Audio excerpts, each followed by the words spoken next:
حمدا لمن هداني لسنة العدنان محمد المختار وسيد الأطهار فهذه أرجوزة لطيفة وجيزة.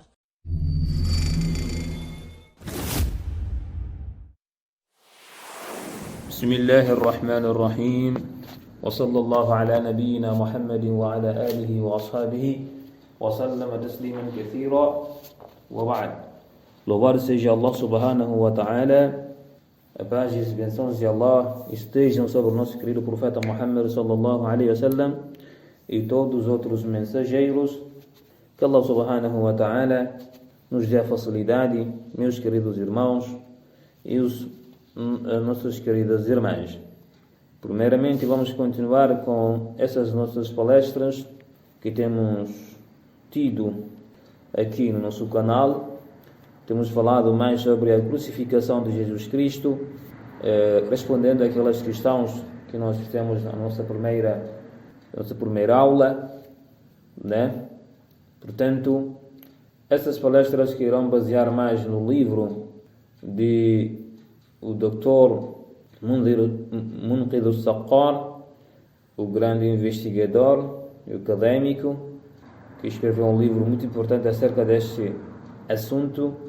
Portanto, na primeira parte vamos abordar sobre a importância de, como muçulmanos, entendermos, né, a questão da crucificação, porque que o Islã, os muçulmanos e o Alcorão al-Karim continuam insistindo que Jesus alayhi salam não foi crucificado.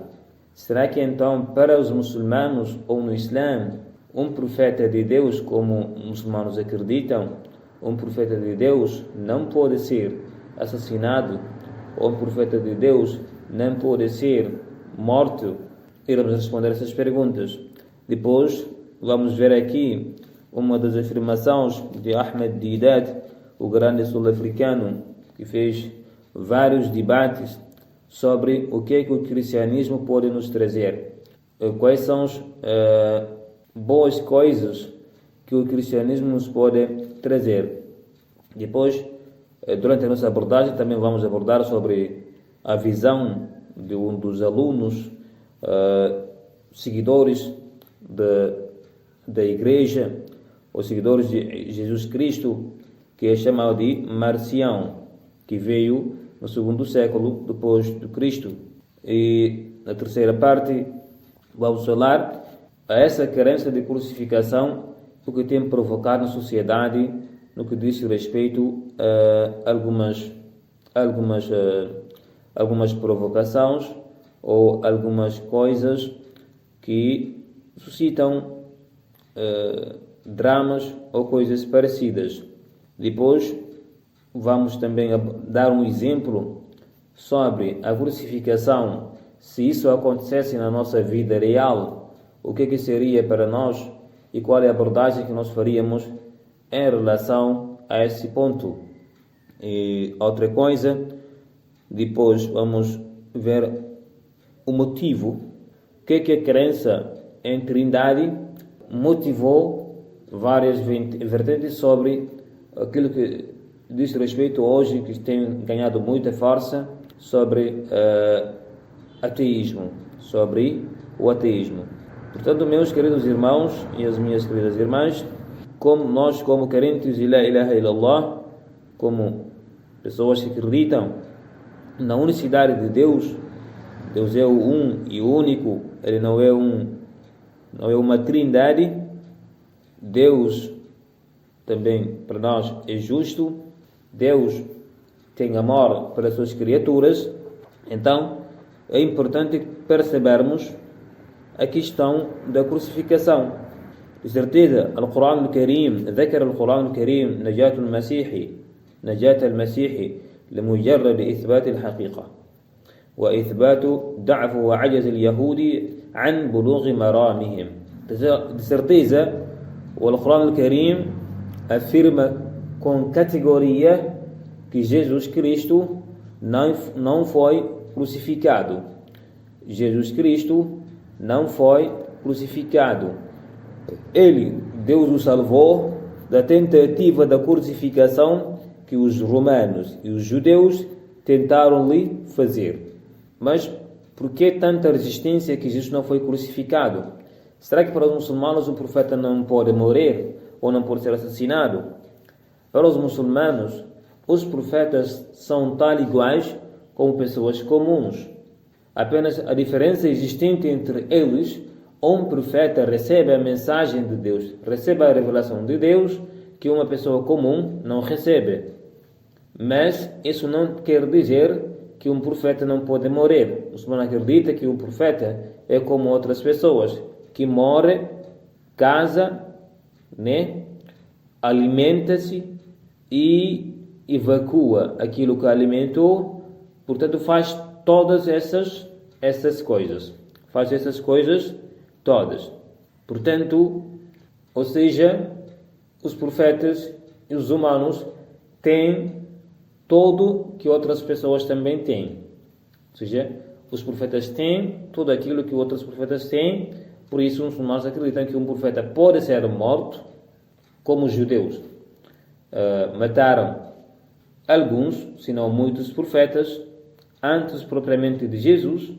Porque que reconhece que outros foram mortos, enquanto recusa a crucificação de Jesus.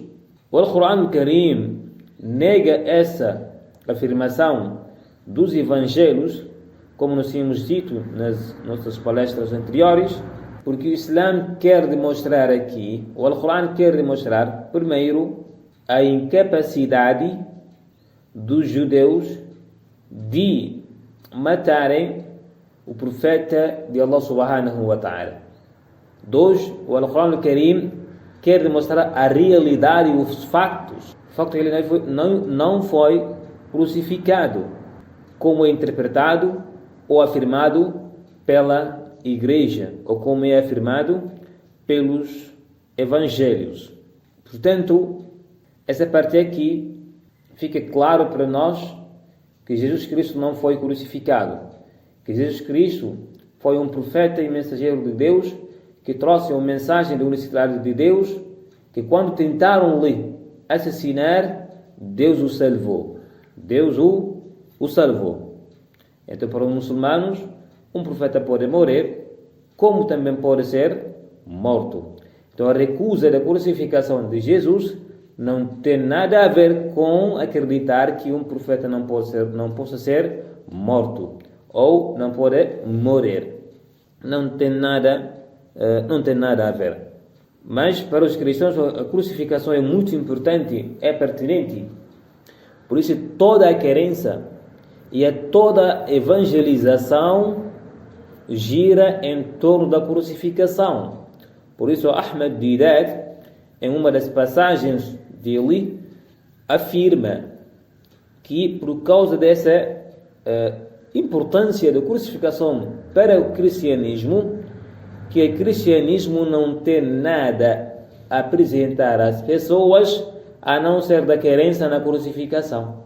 A não ser a crença na crucificação.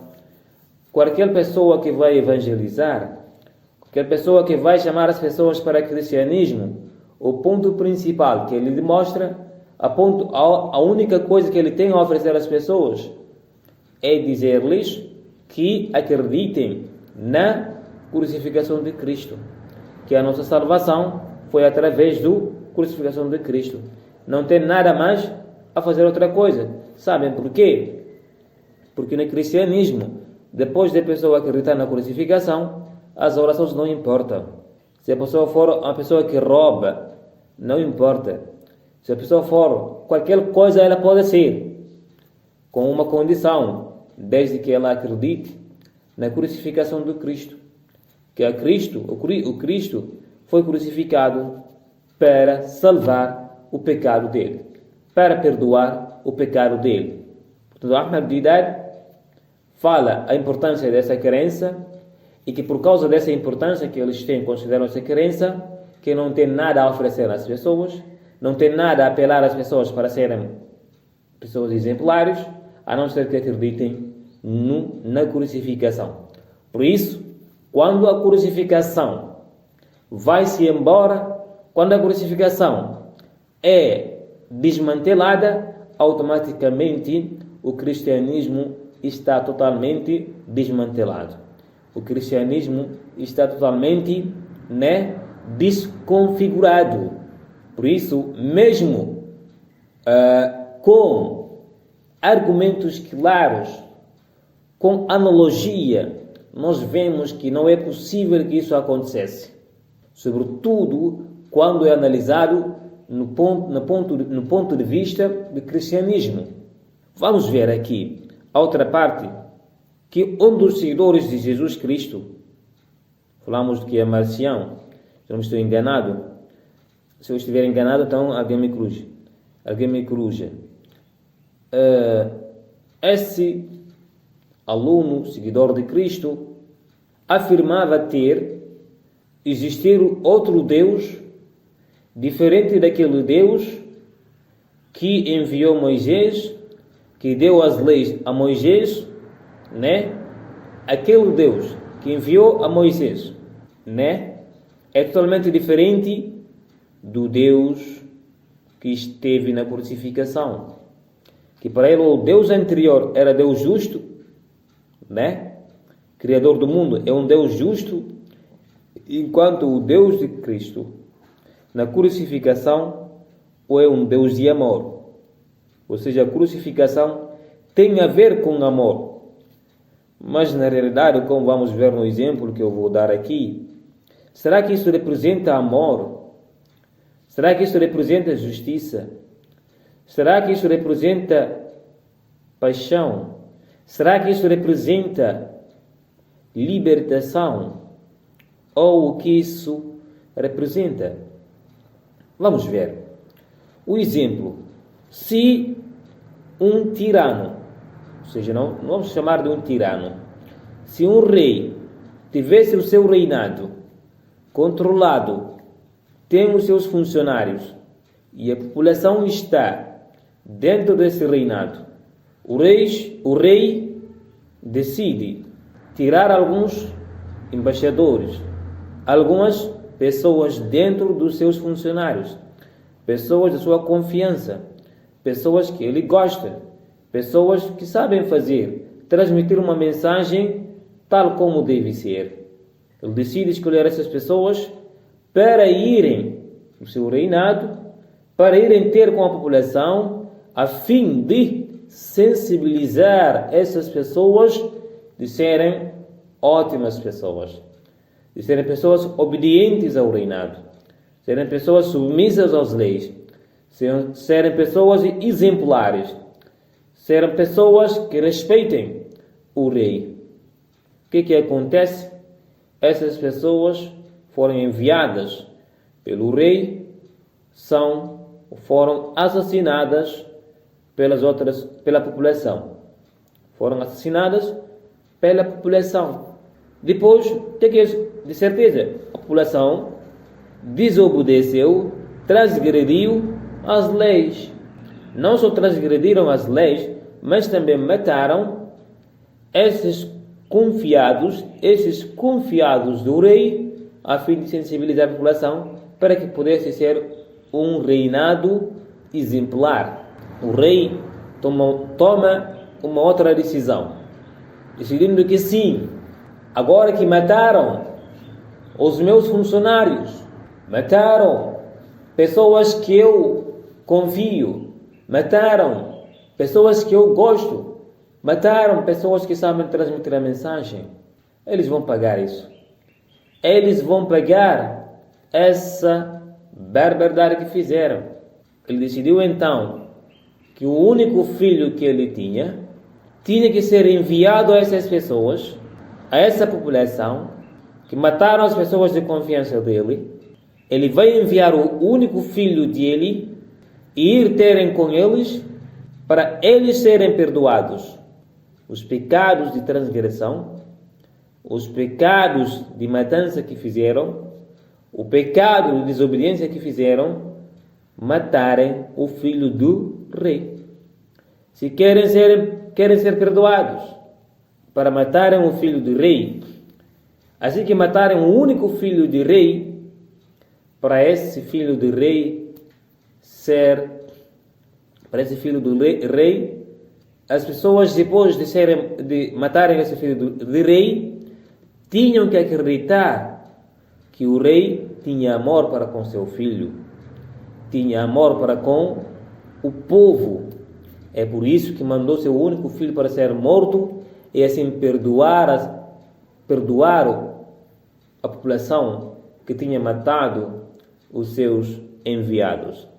Para assim, quem acreditar na morte desse filho, que foi um amor, que foi justiça, que foi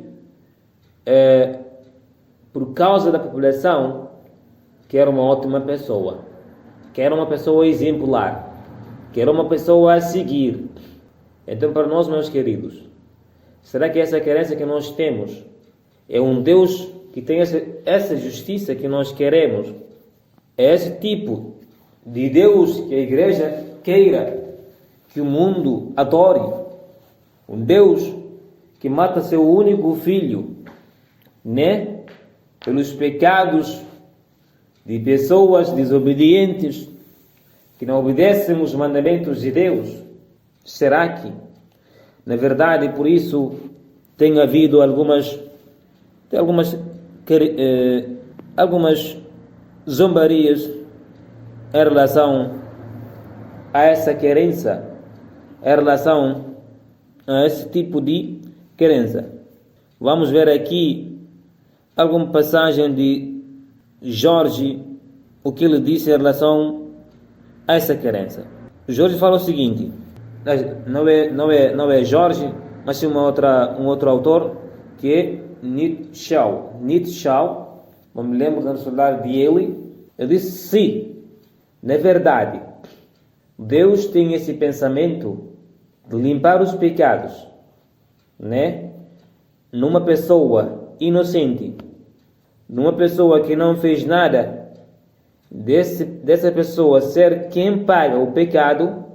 Na realidade, quem acredita nessa mensagem também vai acreditar que para pagar o pecado, ou seja, uma pessoa inocente deve ser morto para que outras pessoas sejam libertadas, para que outras pessoas sejam perdoadas. Ele fala ainda: parabéns aos crentes de coração cheio. E ele disse, esses crentes em Deus, ele está falando da crença da crucificação, que acredita em Deus, que foi morto. Infelizmente, ele não vai ver esse Deus, porque nós transformamos em humanos, pecadores. É por causa disso, nós não queremos nada a não ser o reinado de Deus. Não queremos nada a não ser o reinado de Deus. Nós não queremos esse reinado da terra. Ele perguntou: onde está o Deus? Onde está Deus? Ele disse: eu vou vos informar para onde é que Deus foi. Vocês e eu matamos o Deus. Fomos nós que matamos o Deus. Todos nós fomos assassinos. Será que não estão a sentir o cheiro de Deus depois de empodrecer? Porque os deuses também empodrecem. Na verdade, Deus morreu e continua morto. Ou seja, ele está falando essa passagem aqui com alguma ironia. Quer dizer que Deus morto e nós somos pecadores. Como fomos pecadores, por isso matamos o Deus. Como matamos o Deus, nós agora só queremos o reinado de Deus. O reinado de Deus. Porque matamos o Deus. Por isso os crentes nesse Deus nunca mais vão ver. Por quê? Porque ele foi morto. Porque quando nós vemos a crença da crucificação, que Jesus Cristo foi uma encarnação de Deus, né? E esse foi morto. Quando você mata um rei, de certeza o que você faz? É golpe. Quando alguém faz golpe, é para reinar. Portanto, ele está falando essa passagem com alguma ironia, que de facto parece algo absurdo. Como é que um Deus Todo-Poderoso deixa para ser morto pelas suas criaturas? Então, onde é que esse Deus vai dizer que eu sou Todo-Poderoso? Que eu sou onipotente? Esse Deus não tem como dizer isso, se já foi morto. بل إن كان فكرة الخطيئة والفداء وغرابتها جعلها محلا للسخرية والهزء كما يقول. Também vamos mencionar aqui كما يقول جورج سناوت في كتابه. Vamos mencionar aqui a passagem, outra passagem também, de George Sanaut. No livro dele, ele disse o seguinte, em relação à crença da crucificação de Cristo, a crença fundamental do cristianismo. Ele disse o seguinte, uma das coisas que nos deixam inquietos de que essa crença de que Jesus é Filho de Deus não é algo tão amado nessa nossa época. Dizer que esse único Filho de Deus vem pagar os nossos pecados, né?